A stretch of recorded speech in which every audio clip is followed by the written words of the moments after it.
নমস্কার বন্ধুরা, এটা হচ্ছে বানেশ্বর। আর বানেশ্বরের তৃতীয় সোমবার আমি কাজে যাচ্ছিলাম, তখন দেখি রাস্তায় কত ভিড়, সবাই বাবার মাথায় জল দিতে এসেছে। আমাদের বানেশ্বরের এই শিব মন্দির খুবই জাগ্রত। বাবার মাথায় এই শ্রাবণ মাসে যারা জল ঢালে তারা খুব ভক্তিসহ জল ঢালে। অনেক দূর দূরান্ত থেকে লোক আসে এই বাবার মাথায় জল দিতে, বাবার দর্শন নিতে। তো আপনারা দেখুন কত ভিড়, কত লোক দূর দূর থেকে এসেছে এই বাবার দর্শন পেতে, বাবার মাথায় জল দিতে। তাই আমি যখন যাচ্ছিলাম ভাবলাম একটু ভিডিও করে নিই যে আমরা কত সুন্দর জায়গায় থাকি, যেখানে কত দূর দূর থেকে লোক আসে।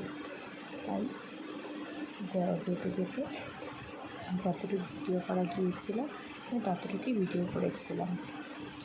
আপনারাও, আর একটাই সোমবার আছে, আজ রোববার, কাল সোমবার। এই সোমবারে যদি বাবার দর্শন পেতে বা বাবার মাথায় জল দিতে চান তাহলে কাল চলে আসুন এই বানেশ্বর শিব মন্দিরে। বাবার সবার মনের ইচ্ছা মনস্কামনা পূর্ণ করে। আপনারা আসুন, এসে বাবার দর্শন করে যান। দেখতে পাচ্ছেন তো কত ভিড়। এই রাস্তাটা দিয়ে আমি আসতেই পারছিলাম না, এত ভিড়। এখানে দুটো লাইন করে দেওয়া হয়েছে। এই লাইনটা মন্দিরের শেষ পর্যন্ত গিয়ে আবার লাইনটা ওখান থেকে ব্যাক করেছে। এটাই হচ্ছে আমাদের বানেশ্বরের গর্ব। আমরা বানেশ্বরে থাকি, তাতে খুব গর্ববোধ করি। দেখুন, এটা শুধু মহিলাদের লাইন, ছেলেদের লাইন তো তুলতেই পারিনি, ওদিকে তো আর যাওয়া হয়নি, তাই তুলতে পারিনি।